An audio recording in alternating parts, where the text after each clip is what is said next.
Yun, welcome po sa Makapili TV. Eto na nga po, naglabas na po ng COA report o ng resulta ang pag-audit po ng COA. So taliwas po doon sa pinalalabas po ng Committee on Good Government and Public Accountability na nagamit daw po yung confidential fund si BP Sara sa hindi tamang paggastos. So madalas natin naririnig sa mga hearing ng committee yun na ang budget nga daw is winaldas or kinurap daw. So dahil sa loob lamang ng 11 araw, nagubos daw po yung 125 million. So yun din po yung ginamit ng mga makakaliwang grupo, yung mga NPA sympathizer. So ginagamit po nila yung report po ng Committee ng Good Government and Public Accountability para makapagsampa sila ng kasong impeachment. So gusto nilang patalsigin si BP Sara. So ginamit nila yung mga nakuha impormasyon galing sa COA. So yan din yung ginagamit ngayon ng mga bata ni Tambaluslos dahil gusto nga nilang matanggal si BP Sara para at least pagdating ng 2028 hindi na mahihirapan si Tamba na matupad yung kanyang pangarap na maging presidente. So dahil dito sa inilabas ng COA, mukhang bumabawi sila dahil na kung matatandaan nyo doon sa nakaraang hearing na umattend si Congressman Marcoleta na pwedeng ma-impeach yung mga chairman ng COA dahil sa inilabas nila yung kanilang mga confidential documents na supposedly dapat sa kanila lang yun kasi nga confidential at sila lang yung kaisa-isang government body na dapat mag-audit. So dahil sa takot nila dito sa Kongreso is ibinigay nila yung mga confidential documents na yun yung pinagpiestahan ng mga bata ni Tambaluslos pati ng mga NPA sympathizer para himayin at palabasin na kurap po si BP Sara. Pero dahil nga dito sa inilabas ng COA, mukhang bumabawi sila at inunahan na nila yung mga kongresista na maglabas ng report. So dito po pinapatunayan na hindi po nagamit yung pondo ng OBP, particular yung malamang pati yung confidential funds, pangkalahatan na yung nilabas nilang report. So hindi nagamit sa hindi tama yung confidential funds at pati yung ibang mga pondo dahil dito sa nilabas ng COA. So pwede nang pasinungalingan yung mga sinasabi na hindi maganda tungkol po sa OBP, particular do sa confidential funds. So ito, panoorin po natin itong balitang to para mismong COA ang magsasabi kung nakasunod ba ang Office of the Vice President sa pag-liquidate ng kanilang budget. Pero syempre, bago ang lahat, kung hindi ka pa nakasubscribe sa Makapili TV, baka pwede naman pong pakipindot po muna yung subscribe button at the same time, palike na rin ng video, wala naman pong bayad dyan. So, pindot na. So, bago pa burahin to dahil maraming mainstream media po at ibang vloggers ang hindi ibinabalita itong inilabas ng COA. So, panoorin po natin ito bago pa i-delete ng ibang channels. So, panoorin po natin. Tala tumanggap ng unmodified opinion ng Office of the Vice President mula sa Commission on Audit sa kanilang 2023 financial statements. Yan ay sa kabila ng mga ipinupukol na issue ng kooperasyon o korupsyon ng mga kongresista laban sa tanggapan ni Vice President Sara Duterte. Sa report ng COA, ang mga financial statement ng OVP nila ay maayos na nagpapakita ng financial position ng nasabing tanggapan.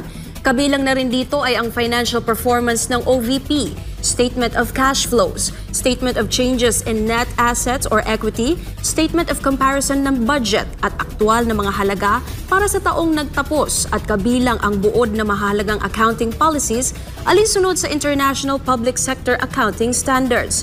Ibinibigay ng COA ang unmodified opinion kapag ang mga financial statement ay inihanda ng maayos at naaayon sa mga So yun po, COA na po yung nagsalita na sumunod po sa international parang international rules yung OBP. sa pagli-liquidate ng kanilang budget. So kasama na rin po doon yung kanilang confidential funds. So pangkalahatan na yung inilabas ng COA tungkol sa budget po ng OVP. So ano ba yung magiging implikasyon po nito? Mabuti ba to o masama? Ito yung sinasabi ni Congressman Marcoleta na same documents yung iniimbestigahan ng COA at ng nitong House of Representatives. Ngayon, pag nagkaiba ng resulta yan, mamimili ngayon ng tao sino ang nagsasabi ng totoo, sino ang hindi. Sino yung maalalagay sa alanganin yung kanilang integridad dahil sa magkaibang resultang ilalabas ng report ng Kongreso at ng COA. So kahit na sinabi ng COA na sila lang yung pinaka may final say kung ang budget ba ay nagamit sa hindi maganda, paano naman yung resultang ilalabas ng Committee of Government and in Public Accountability? So, ang palagay natin dito, mukhang inunahan na ng COA yung itong House of Representatives dahil gusto nilang mapanatili yung integridad ng kanilang ahensya na kaisa-isang government body na nag-audit sa mga budget ng gobyerno natin. So, siguro natakot doon sa sinabi ni Congressman Marcoleta na pwedeng ma-impeach yung mga chairman ng COA dahil sa ginawa nilang pagbibigay ng mga confidential information and documents dito sa House of Representatives. Dahil doon nadulas yung yung kanilang spokesperson or yung representative na umatin doon nung tinanong ni Congressman Marcoleta kung alam ba ng mga chairman nila na maglalabas sila ng mga confidential documents na ibibigay doon sa House of Representatives. So sabi niya nadulas siya somehow daw or napag-usapan din daw nila yon. So nalagay sa alanganin yung mga chairman doon sa isinagot ng kanilang representative. Kaya nga sabi ni Marcoleta rito, paano na kung magkaiba? So sino yung mas kailangan paniwalaan ng tao? So siyempre, mahati yan. Dahil yung mga sabihin nating mga ayaw sa mga Duterte, ang paniniwalaan yung House of Representatives. Yung mga neutral, tsaka yung mga supporter ng mga Duterte, siyempre, susunod tayo sa batas. Sino ba yung dapat magsabi kung nagamit ba yung pondo o hindi sa tama? Siyempre, yung COA, so susunod tayo doon. Pero yun nga lang, nagkakaroon na ng, sabi nga ni Marcoleta, yung integridad nabahiran na. Diba? Hindi na ganun ka dahil nga sa paglalabas nila ng maling desisyon dahil sa takot nila na hindi sila mabigyan ng pondo o ng budget dito sa House of Representatives kasi nag-issue ng subpoena yung House of Representatives, hinihingi yung mga dokumento. Ang alam ko nag-request noon is yung convicted ng child abuse. So siya yung nag-request nun, kung di ako nagkakamali, parte ng sympathizer ng mga NPA. Siya yata yung nag-request nun. Kaya nabulat-lat na yung pondo, yung documents ng house na itong OVP. So malaking magiging epekto niyan doon sa isinumpang reklamo na impeachment laban kay BP Sara. Dahil ang kinuha nilang basihan is yung report ng Committee of Good Government and Public Accountability. Kaso makokontra yun dito sa nilabas ng COA na report na sinasabing hindi nagamit sa masama or mali ang paggastos ng Office of the Vice President. So therefore, pwedeng i-terminate na yung isinampang reklamo pero mauutak din yung itong mga sympathizer ng NPA. Ang ginamit nilang doon na grounds is yung betrayal of public trust napakalaki nun.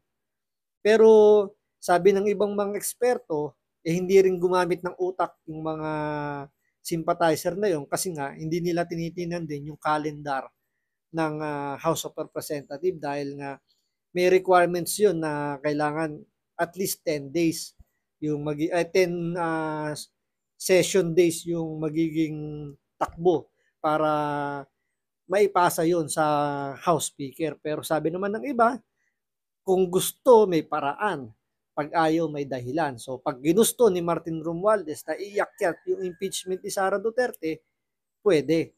Pero ang tanong diyan, lulusot ba yan pagdating sa Senado? Kasi nga, kung ang pagbabasihan yung report na ginamit ng Committee of Good Government, tatablihin niya ng COA. Kaya nga malamang sa malamang, kaya lang naman nag-file ng impeachment yung mga makakaliwang grupo dahil sa publicity, dahil karamihan dun sa mga tumatakbong yun, lalo-lalo na yung sa pagiging senador, mga tapos na yung karir. So magbabaka sakali sila makapasok sa Senado. Kaya ano man yung maging resulta ng kanilang pagpapile ng impeachment is no bearing na.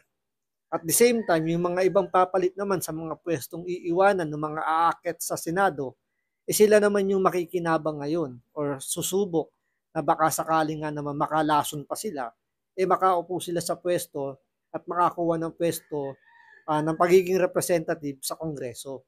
So, gaya ng sinasabi natin dito, nasa ating mga kamay ang boto para yung mga sympathizer na to ay hindi na makabalik. So gamitin po natin yung ating kapangyarihang bumoto para hindi natin mailagay sa pwesto yung mga NPA sympathizer na yan. So maraming salamat sa panonood. Ingat po kayo lagi. God bless.